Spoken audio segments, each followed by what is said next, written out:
పేరు బదాం Raj Kumar, 27th ward కౌన్సిలర్ని. విషయం ఏంటంటే, గత సంవత్సరం 6వ నెల 2023 నాడు రాజారాం నగర్లో నాకు వాటర్ ప్లాంట్ ఉండేది. అంటే వాటర్ ప్లాంట్ రెంట్కు ఇచ్చినటువంటి యజమాని నా వాటర్ ప్లాంట్ని బయట పడేయడం వల్ల నేను అదే రోజు అక్కడ పడేస్తున్నటువంటి సందర్భాన్ని కూడా రికార్డింగ్ చేసి ఫోటోలు తీసి సాయంత్రం టైంలో సిఐ గారికి కంప్లైంట్ ఇవ్వడం జరిగింది. ప్రాపర్టీ డ్యామేజ్ అయింది, చర్య తీసుకోగలరని చెప్పేసి కంప్లైంట్ ఇవ్వడం జరిగింది. అయినప్పటికీ అప్పటి సిఐ గారు సురేష్ బాబు గారు ఇలాంటి చర్య తీసుకోలేదు. ఇదప్ప నేను మరుసటి రోజే సిఐ గారికి, ఏసీపీ గారికి, మరి సిపి గారికి ముగ్గురిని ఎండార్స్ చేసుకుంటూ రిజిస్టర్ పోస్ట్ కూడా చేయడం జరిగింది కంప్లైంట్. దానిపైన కూడా ఇలాంటి చర్య తీసుకోకపోవడం వల్ల మళ్ళీ వారం రోజుల తర్వాత నిజామాబాద్కు పోయి సిపి గారికి రిటర్న్ కంప్లైంట్ ఇచ్చి ఎక్నాలజ్మెంట్ కూడా తీసుకోవడం జరిగింది.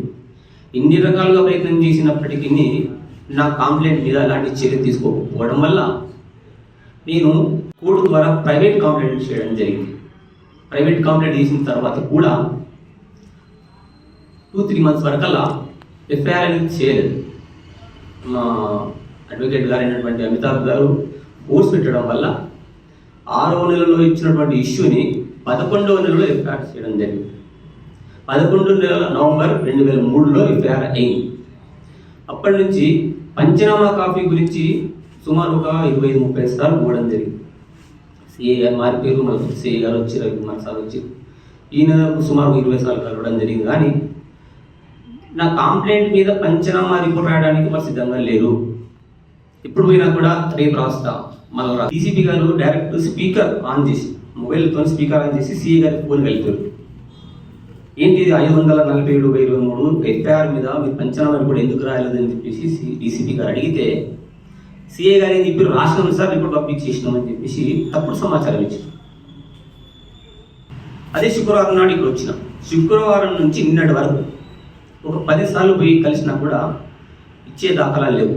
ఇప్పుడు ఏమంటారు, మళ్ళా అంజమ్మ మేడం నిలబడి ఆమె లెటర్ రాస్తుంది, దాన్ని నువ్వు కూడా సంతకం చేయాలా, చేసిన తర్వాత లెటర్ ఇస్తారని చెప్పేసి ఇప్పుడు కాలయాపన చేస్తూ, అంటే డీసీపీ గారికి కూడా తప్పుదో పట్టించినటువంటి సిఐ గారు మామూలు ప్రజానికానికి ఇలాంటి సర్వీస్ చేస్తూ తెలియబట్టేది. కానీ నా విషయం మట్టుకు నేను ఒక ప్రజాప్రతినిధి అయి ఉండి కూడా 1 సంవత్సరం నుంచి నేను కష్టపడుతూ ఉండాల్సి వస్తున్నది ఒక సమస్య పరిష్కారం చేసుకోవడానికి. వస్తుంది ఎవరైనా మధ్యవర్తి మాట్లాడి ఏదో సెటిల్మెంట్ చేసుకుంటేనే పార్టీతోనే డైరెక్ట్ మా సార్ మాట్లాడుతున్నారు. కానీ దళారుల ద్వారా మాట కుదరకంటే ముందు అసలు సిఐ గారు మాట్లాడే అవకాశమే కనబడతలేదు. ఇంత ఘోరమైన వ్యవస్థ నడుస్తూ ఉంది పోలీస్ వ్యవస్థ మీద. కాబట్టి దీని మీద పై అధికారులు తగిన చర్య తీసుకొని పోలీస్ వ్యవస్థను కొద్దిగా పటిష్టం చేయాలని చెప్పేసి కోరుకుంటున్నాను. ఇక 2 సంఘటనలు చెప్తాను, నాది కాకుండా వేరే సంఘటనలు చెప్పే ప్రయత్నం చేస్తాను. మా మిత్రుడు ఒక మనిషి దగ్గర చిట్టి వేసిరు, చిట్టి కంప్లీట్ అయిపోయింది, చిట్టి క్లోజ్ అయిపోయింది, 20 months క్లోజ్ అయిపోయినా పేమెంట్ ఇవ్వాలి. ఆయన పేమెంట్ కోసం తిను ఫోన్ చేసుకుంటే అదే 10 లక్షలకు చిట్టి అయిపోయింది కదా, పేమెంట్ ఇవ్వాలని చెప్పేసి ఫోన్ చేస్తూ ఉంటే ఆయన సిఐ గారి గురించి కంప్లైంట్ చేసినట్ట. సిఐ గారు ఏం చెప్తాను, ఆయన ఫోన్ చేసి నేను ఇది కేసు చేస్తా, ఆయన ఆ ఏడాది తర్వాత ఇస్తూ తీసుకోవాలి చెప్పి సివిల్ మ్యాటర్లో కూడా బ్లాక్మెయిల్ చేస్తూ బెదిరిస్తూ ఉన్నారు. ఇక నిన్న ఒక సంఘటన, మా వాడగట్టులో పిల్లాడు ఎయిర్టెల్ కంపెనీలో పనిచేస్తూ ఉంటారు. ఆయన